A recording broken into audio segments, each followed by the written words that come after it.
కొండపల్లి మున్సిపాలిటీని టీడీపీకి అవసరం చేసుకుంది. అయితే హైకోర్టు ఆదేశాలను ఫాలో అవ్వదని చెప్పి వైఎస్ఆర్సీపీ నేతలు అంటున్నారు. ప్రస్తుతం మాజీ మంత్రి జోగి రమేష్ మనతో ఉన్నారు.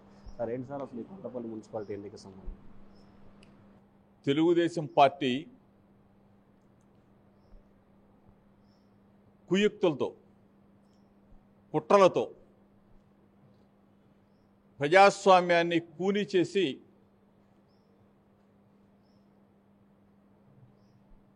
మేమేదో గెలిచాం అని చెప్పేసి ఒక కవర్ తీసుకొచ్చి కోర్టు నుంచి తీసుకొచ్చామని చెప్తాం. కోర్టు నుంచి తీసుకొస్తే వారం రోజులుగా ఆ సీల్ కవర్లో ఏముంది?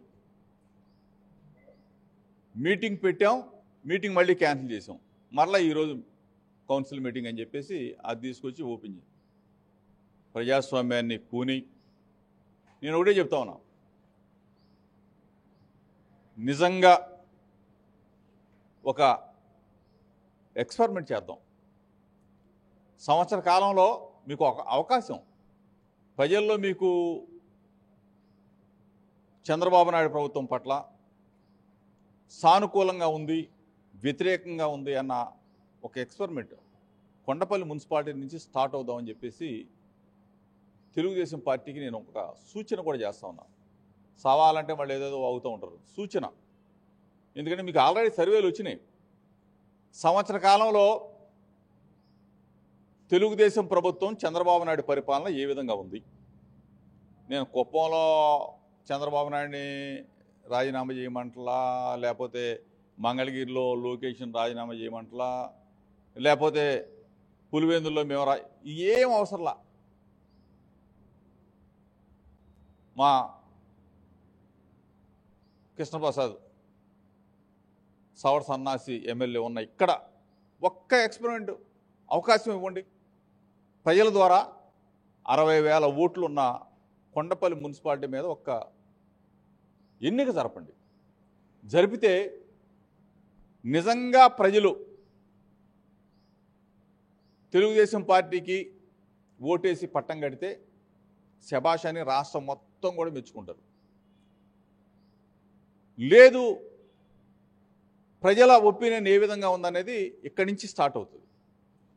అది చేయమని చెప్పి ఒక అడిగితే ఒక సీల్డ్ కవర్ తెచ్చాం, సీల్డ్ కవర్ అక్కడ పెట్టాం, సీల్డ్ కవర్ ఎక్కడ పెట్టాం. 3.5 సంవత్సరాల క్రితం ఎన్నిక జరిగితే ఆ ఎన్నిక ఏంటో కూడా ప్రజాస్వామ్యబద్ధంగా చెప్పలేని చేతగాని సవట సన్నాసి కృష్ణప్రసాద్ ఈరోజు అధికారాన్ని అడ్డం పెట్టుకొని అధికారం ఉంది కదా అని చెప్పేసి ఎవరినో ఆ సీల్డ్ కవర్ తీసుకొచ్చి తెలుగుదేశం పార్టీకి అనౌన్స్ చేశారు. ఓకే, కాదని అంటలా. మేము మా కౌన్సిలర్ అందరం కూడా ఒకే మాట చెప్తాం. కోర్టు తీర్పు ఏ విధంగా ఉంది, ఆ కోర్టులో ఆ సీల్డ్ కవర్లో తీర్పు ఏం చెప్పింది, అది చేయవా అంటే నేను వెళ్ళిపోవాలా, నేను ఎక్కడికో వెళ్ళిపోవాలా, చైర్మన్ అధికారం ఉంది కదా అని చెప్పేసి నువ్వు ఈరోజు నీ ఆటలు సాగుతూ ఉన్నాయి. రేపు ప్రజలు ఉన్నారు, ఎన్నికలు జరుగుతూ ఉంటాయి, భూమి గుండ్రంగానే ఉంటుంది, ప్రభుత్వాలు ఎప్పుడు ఒకేలాగా ఉండవు. చంద్రబాబు నాయుడు ఎప్పుడు ఆ సీట్లో తెస్టేసుకొని కూర్చోడు. ప్రజలు తీర్పు చెప్తారు, దానికి తొందరలోనే అది నెరవేరిద్దని కూడా చెప్తాం. సార్, ఇటీవల మీరు రాజీనామా చేయాలి, అసలు ఎందుకు రాజీనామా చేయాలి? కృష్ణా అంటే ఉమ్మడి కృష్ణా అత్యధిక సార్లు ఓడిపోయిన జోగి రమేష్ మైలవరం నియోజకవర్గ చరిత్రలో అత్యధిక మెజార్టీతో నేను గెలిచి అసలు రాజీనామా ఎందుకు చేయాలి, ఎందుకు ఎన్నికలు నిర్వహించాలంటున్నారు కదా? 164 సీట్లలో వీడు కృష్ణప్రసాద్ ఒక బుడంకాయ, అర్థమైందా? 175 సీట్లలో 164 కూటమి ప్రభుత్వం గెలిచి దాంట్లో ఒకడు, దాంట్లో చాలామందికి లక్షల మెజార్టీ వచ్చింది. నిన్ను చూసి ఓటేశారా? నేనేం చెప్పాను? మరి బుర్ర తక్కువ ఎదవా వినమని చెప్పా. నీకు పార్టీ వద్దురా బాబు, నాకు పార్టీ వద్దురా, నువ్వు చంద్రబాబు నాయుడు ఒప్పించు, నేను జగన్ గారిని ఒప్పిస్తాను రా బాబు, మన ఇద్దరం ఇండిపెండెంట్గా పోటీ చేద్దాం రా బాబు అని నేను చెప్తే నేను అక్కడికి వెళ్ళి పోటీ చేస్తా. నీకు అంత పుడింగాడు అయితే నువ్వు నందిగాంలో ఎందుకు ఓడిపోయావు? నందిగాంలో నీకు ఎందుకు ఓడిపోయావు? మేము మా జగనన్న నీకు భిక్ష పెట్టాడు. రాజకీయ భిక్ష పెట్టింది ఎవరంటే నువ్వు దండం పెట్టుకోవాల్సిన మొట్టమొదటి వ్యక్తి జగన్మోహన్ రెడ్డి గారికి నమస్కారం చేసి ఆయన కాళ్ళు గడిగి నెత్తింది. నీకు ఎమ్మెల్యే భిక్ష పెట్టింది వైఎస్ఆర్ కాంగ్రెస్ పార్టీ రా బాబు, ఫ్యాన్ గుర్తురా బాబు. అది కూడా తెలుసుకోలేకుండా నువ్వు ఇష్టం వచ్చినట్టు నోరు బారేసుకుంటే ఎట్లా? నువ్వు నందిగామలో నీకు సీట్ ఇస్తే నువ్వు గెలిచావా? నందిగామలో నిన్ను ప్రజలు అక్కడ గెలిపించారా? ఇక్కడ మా జగనన్న నిన్ను సీట్ ఇచ్చాడు, బీఫామ్ ఇచ్చాం, ఫ్యాన్ గుర్తు ఇచ్చాం, మైలవరం ప్రజలు ఓటేసి వైఎస్ఆర్ కాంగ్రెస్ పార్టీ తరఫున నీకు రాజకీయ భిక్ష పెట్టింది, ఎమ్మెల్యే అని పదవి ఇచ్చింది వైఎస్ఆర్ కాంగ్రెస్ పార్టీ. దాన్ని గుర్తుపెట్టుకోకుండా ఇష్టం వచ్చినట్టు వాగుతూ ఉన్నావు.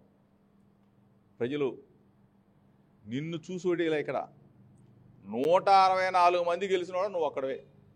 164 మంది గెలిస్తే అందులో చాలామంది గెలిచారు, పార్టీలు మారిన వాళ్ళు గెలిచారు, ముక్కు మొహం లేని వాళ్ళు గెలిచారు. ఎట గెలిచారో వాళ్ళకే తెలియాల. అంతేగాని నువ్వేమే కొత్తగా లేకపోతే అందరూ ఓడిపోతే నువ్వు ఒక్కడే గెలవాలా. ఇది గుర్తుపెట్టుకోమని చెప్పేసి కృష్ణప్రసాద్ చెప్తున్నాను. సార్, వెన్నుపోటు దినం రోజు మీరు హామీలు అమలు చేయబోతే అవసరమైన చంద్రబాబు ఇంటికి వెళ్తా ఉన్నారు. మరొకసారి చంద్రబాబు ఇంటికి వెళ్తే జోగి రమేష్ ఈపు పగలగొట్టి ఇల్లు నేలమట్టం చేస్తామంటున్నారు. ఇంకోటి కూడా అన్నట్టున్నాడు, ఏదో చంద్రబాబు నాయుడు గారు ఆదేశిస్తే ఇల్లు. చంద్రబాబు నాయుడు ఆదేశించడం ఏంటారు? తిక్కలేదవా. నా కడుపు కాలితే, ప్రజల కడుపులు కాలితే, ప్రజలకు ఇచ్చిన హామీలు నెరవేరకపోతే ప్రజల్లో నుంచి వ్యతిరేకత వ్యక్తమవుతుంది. నీ సూపర్ సిక్స్లు ఏమని చెప్పేసి మేమందరం అడుగుతూ ఉంటే ఆ సూపర్ సిక్స్ హామీలు అమలు చేయకపోతే చంద్రబాబు నాయుడు గారి ఇల్లు ముట్టదిస్తాం, అసెంబ్లీ ప్రతిపక్షం మేము ప్రజల పక్షాన పోరాడాల్సిందే కదా. నువ్వు హామీ ఇచ్చావు, నువ్వు మేనిఫెస్టోలో పెట్టావు, నీ సూపర్ సిక్స్ గురించి మేము అడుగుతాం. సంవత్సరం అయిపోయింది, నువ్వు సంబరాలు చేసుకుంటున్నావు. సంబరాలు చేసుకుంటున్నప్పుడు మా సూపర్ సిక్స్ ఏమైందని ప్రజలు అడుగుతూ ఉన్నారు. ప్రజలు అడిగిన దానికి ప్రతిపక్షంగా మేము వాళ్ళ పక్షాన మేము పోరాడాలా? ఇది మా బాధ్యత. చంద్రబాబు నాయుడు గారి ఇల్లు ముట్టడిస్తాం, లేదంటే అసెంబ్లీ ముట్టడిస్తాం. ఇది మా బాధ్యత, ప్రతిపక్షంగా మా బాధ్యత. ప్రజలకు నువ్వు ఇచ్చింది హామీ నెరవేర్చకపోతే ప్రజల పక్షాన మేము పోరాటం చేస్తాం. దానికి చంద్రబాబు నాయుడు ఇల్లా లేకపోతే ఇంకోటిలా మేము చూడం కదా. ముఖ్యమంత్రిగా ఎవరో హామీ ఇచ్చారు, చంద్రబాబు నాయుడు తెలుగుదేశం పార్టీ అధ్యక్షుడికి ఏమి హామీ ఇచ్చాడో అది నెరవేర్చమని చెప్పి అడుగుతాం, నిలదీస్తాం. అతనే చెప్పాడు చొక్కా పట్టుకోమని చెప్పేసి. ఆడ కూటమి లీడర్లు చెప్పారు మా చొక్కా పట్టుకొని అడగమని చెప్పేసి. ఏమైపోయినాయి హామీలు? సూపర్ సిక్స్ అమలు చేయమని చెప్పి అడుగుతాను. దానికి చంద్రబాబు నాయుడు గారు నీకు చెప్పడం ఎందుకు? చంద్రబాబు నాయుడు కూడా నీకు దమ్ముంటే నువ్వు రా, నీకు దమ్ముంటే నీకు ధైర్యం ఉంటే నన్ను నిలదీవయా. అంతేగాని సన్నాసి వాగుడు, సవట సన్నాసిలాగా వాగొద్దని చెప్పేసి కృష్ణప్రసాద్ చెప్తాం. ఫైనల్గా ఏ సార్ ఇటీవల డిప్యూటీ సీఎం పవన్ కళ్యాణ్ కొంత ఇన్యాక్టివ్గా ఉన్నట్టు అనిపిస్తుంది, నిజమేనా సార్? పవన్ కళ్యాణ్ గారు చాలా బిజీ.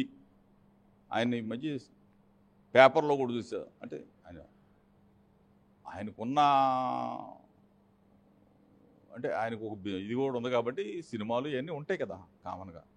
ఇన్యాక్టివ్గా ఉన్నాడా, ఇన్యాక్టివ్ చేశాడా అనేది కూటమి ప్రభుత్వంలో జనం ఏమనుకుంటున్నారంటే పవన్ కళ్యాణ్ గారి గొంతు నొక్కేశారు, చంద్రబాబు నొక్కేశాడు, మాట్లాడినట్లేదు ప్రజలు అనుకుంటా ఉన్నారు. మేము కోరుకునేది ఏంటి, మాతో పాటు పవన్ కళ్యాణ్ కూడా ప్రశ్నిస్తానన్నాడు కదా, ప్రశ్నించట్లేదు ఏంటని చెప్పేసి ప్రజలు అనుకుంటా ఉన్నారు. ప్రధాన ప్రతిపక్షంగా మేము కూడా అనుకుంటా ఉన్నాం. ప్రశ్నించాలి కదా. సూపర్ సిక్స్ ఇస్తా అన్నాడు, భాగస్వామి ఆయన, ఎందుకు ఇవ్వలేదు చంద్రబాబు నాయుడు అని చెప్పేసి ముఖ్యమంత్రి పీఠంలో ఉన్న చంద్రబాబు నాయుడు నిలదీయాలి కదా. ఆ పక్కన కూర్చున్న పవన్ కళ్యాణ్ గారు 18 సంవత్సరాలు దాటిన ప్రతి ఒక్కళ్ళకి 1500 ఇస్తానని చెప్పేసి గంటాపదంగా చెప్పారు. ఏమైపోయినాయి? 5 లక్షల ఉద్యోగాలు ఇస్తానన్నారు, నిరుద్యోగ భృతి ఇస్తానన్నారు, డ్వాక్రా అక్క చెల్లెమ్మలకు లోన్లు విపరీతంగా ఇస్తానని చెప్పారు. కాపు అక్క చెల్లెమ్మలకి కాపు నేస్తం మేము 15,000 ఇస్తే వాళ్ళు 30,000 ఇస్తా అన్నారు. చేనేత అన్నలకి 24,000 ఇస్తే వాళ్ళు 48,000 ఇస్తా అన్నారు. ఏమైపోయినాయి అని? ఇవన్నీ కూడా అందులో భాగస్వామి కాబట్టి, పక్కనే ఉంటాడు కాబట్టి ప్రశ్నించవలసిన పవన్ కళ్యాణ్ ఆయన గొంతు నొక్కేశారా? మీరు అడిగినట్టు మేము కూడా ఎట్లా అడగాలి కదా. ఆయన శక్తివంతుడు, బలవంతుడు, బ్రహ్మాండంగా ఫైట్లు చేస్తాడని చెప్పేసి అందరూ ఓట్లు వేశారు కదా, అందరు నమ్మారు. మరి ఆయన అడగాలిగా, అడగకపోతే ఎట్లా? మాతో పాటు గొంతు కలపమని చెప్పేసి అడుగుతాను.